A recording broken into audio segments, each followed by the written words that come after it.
Oi pessoal, será que vale a pena treinar panturrilha, ainda mais como natural? Desde que eu comecei a ir na academia, esse sempre foi um grupo muscular em que eu escutava muito de instrutores, que dependia muito mais da sua genética do que de outros fatores como no treino, e que dependendo da sua situação, seria uma completa perda de tempo e que o músculo não iria crescer de nenhuma maneira.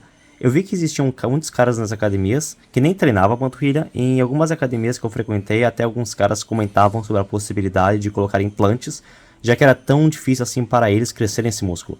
Você pode ver até vários fisiculturistas como Arnold falando dessa dificuldade para esse músculo e de vários diferentes métodos de treino que ele tentou usar para poder mudar isso. E se você for ver, nos casos mais extremos de desenvolvimento muscular no fisiculturismo, como no Mr. Olympia, sempre houveram fisiculturistas que treinam há muito tempo e usaram todo tipo de droga que é possível para ajudar para o ganho de massa muscular, como esteroides anabolizantes, hormônio de crescimento, insulina e mais outras coisas. E mesmo assim, no caso de alguns desses fisiculturistas que têm uma genética ruim para a panturrilha, não houve um desenvolvimento tão bom assim. Que no caso desses que têm genética ruim, seria que a inserção do músculo é bem alta, então o músculo é mais curto, quase não tem músculo na panturrilha desses caras, e mesmo com tudo que eles tomam, ainda vão ter uma panturrilha pequena. Então imagina para os pobres naturais, que têm uma limitação bem maior na questão de ganhar massa muscular. O que seria a genética boa ou ruim de panturrilha? É só a questão da distância de onde o músculo termina até o calcanhar, tipo essa distância. Quanto mais longo o músculo for, quanto mais próximo até o calcanhar ele for, melhor essa genética, porque ele vai ser maior, vai ser mais longo e vai ter um potencial maior de crescimento. Como vocês podem ver, a minha genética de panturrilha não é tão boa assim, porém eu consegui melhorar muito ao longo dos anos. Eu não tenho muitas fotos de como era no início, mas imagina uma panturrilha pequena, sem nenhuma definição, era quase inexistente. E eu sinto que agora a minha panturrilha até que tá ok, tá dentro dos meus limites. E como que eu fiz para mudar isso? O mesmo que vale para qualquer músculo, consistência no treino ao longo de anos, 2 exercícios simples, mas tentando sempre progredir a carga, e com uma boa quantidade de séries. Eu não acho que é necessário mais que 2 exercícios, uma variação de panturrilha com as pernas dobradas, no caso seria o gêmeo, a máquina de gêmeos, e uma variação de panturrilha com as pernas esticadas, seja numa máquina, peso livre, ou pode ser tanto feito numa máquina específica para a panturrilha, pode ser feito em leg 90, leg 45, tem várias opções para isso.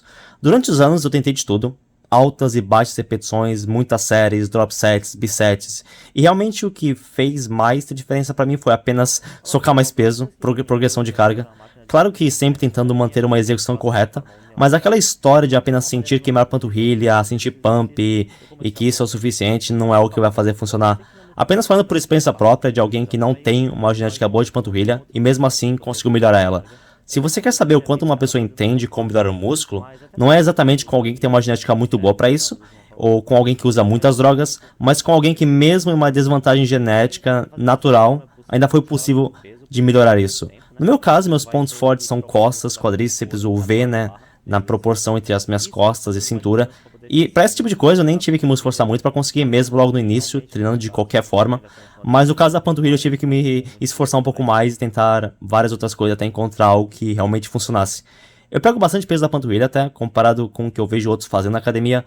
Na máquina de gêmeos eu cheguei a passar de 100 quilos, panturrilha em pé na máquina eu zerei fazendo apenas unilateral, uma perna.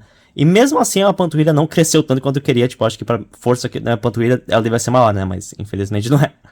Eu acho que em casos muito extremos, como a gente vê na panturrilha de corredores, talvez a chance de crescer seja tão baixa que pode ser realmente uma perda de tempo tentar fazer exercício para panturrilha. Mas mesmo assim, se você é alguém que nem eu, que apenas gosta de treinar, você pode ainda fazer isso. E não acho que valeria a pena você ficar treinando uma hora inteira, de fazer muita série, fazer um treino muito volumoso de panturrilha, achando que vai fazer muita diferença.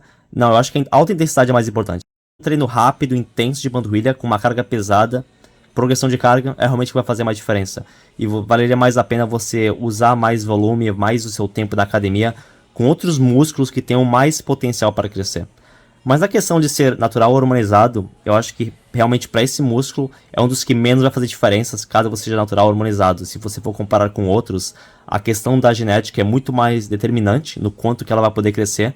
Atualmente, meu treino de panturrilha costuma ser apenas de 3 a 4 séries de gêmeos e uma variação de panturrilha em pé. Eu estou em cut no momento também, então nem vale a pena eu tentar pegar muito pesado com isso, é só mais para manter. No caso da panturrilha em pé, eu vou tentar focar daqui pra frente em fazer com a barra livre, já que no caso da máquina eu já zerei, não tem muito mais como progredir. Eu tô tentando ver se essa pode ser uma opção de eu conseguir melhorar a minha panturrilha nos próximos anos, né? Eu tentei fazer no leg press uma vez, mas quanto mais eu aumentava a carga, minha panturrilha aguentava, mas teve uma hora até que meu calcanhar começou a doer mais. Então eu tô tentando ter essa ideia de tentar progredir com a carga de panturrilha em pé, usando uma barra livre, no mesmo lugar onde eu faço agachamento livre. Eu costumo variar bastante as repetições, entre série de 15 a 8 repetições. No caso de panturrilha sentado nos gêmeos, ainda a máquina ainda suporta mais peso, então ainda tô tentando progredir normalmente. Eu acho que o número de séries que eu já faço já é o suficiente, que eu falei 3, 4 séries nos 2 exercícios. Eu acho que ficar fazendo mais séries não vai fazer muita diferença, né, porque a intensidade que eu faço já está boa. E sempre tentando aumentar o peso nesses exercícios. Não existe nenhum treino mágico que você possa fazer para ter resultados absurdos na academia em relação à panturrilha. Eu diria que para muitos, nem mesmo ter um ciclo mágico, mesmo usando drogas, eu não acho que vai ter uma mudança imensa. Se você não tiver uma genética favorável, pelo menos uma genética no mínimo acima da média, mesmo que você cicle e use hormônios com doses altas, eu não acho que vai ter uma diferença tão absurda. Então não caio em conversa furada de pessoas que estão querendo te vender algo e de qualquer coisa falando que vai te dar um resultado maior, porque eu tenho certeza que na internet deve ter alguém com uma fórmula mágica, algum treino, alguma coisa assim, querendo te vender alguma coisa. Ah, isso vai fazer tua panturrilha crescer. Não acredite nisso. Isso é algo que vale para praticamente qualquer grupo muscular. Não existe mágica. Não existe mágica, tem a realidade. Realidade que tem limites. E é claro que sempre tem a opção de você tentar melhorar em alguns aspectos, claros. Mas é sempre um processo lento. Ainda mais como natural e para um músculo que nem esse.